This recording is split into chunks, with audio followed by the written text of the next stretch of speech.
তোমাৰ বৰ্তমানত তোমাৰ কথা ভবাটো এক নিচা।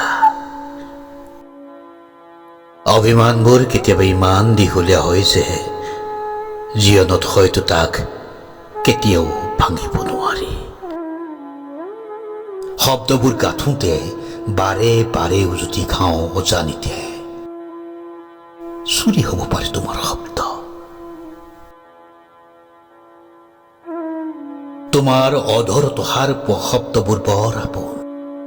চিনাকি শব্দ, চিনাকি কণ্ঠই নিৰ্জনতাত আহিয়া পৰি ধৰে বাবেই মোৰ বিৰামহীন ব্যস্ততা।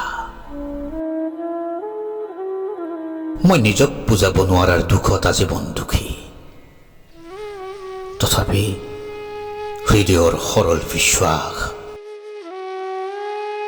ঈশ্বৰে গঢ়ে সম্পৰ্ক আত্মাৰ পৰা আত্মালৈ।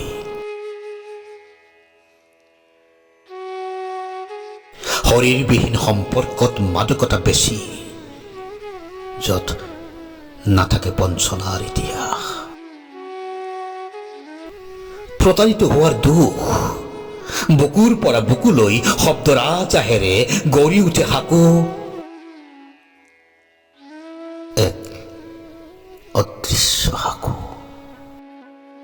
য'ত সিটো ঘাটত আজীৱন বাজি থাকে আপোনজনৰ আপোন মাত।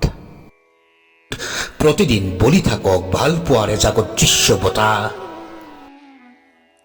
তুমি সুখী খবৰ বাবে কৰা প্ৰাৰ্থনাৰ কোনেও নুশুনা এটি সুৰ ভাহি থাকক মোৰ বুকুৰ পৰা ঈশ্বৰৰ ঘৰলৈ। পাঠ কুলেন্দ্ৰ ৰাজ্যধৰী, কবি নমিতা চহৰীয়া।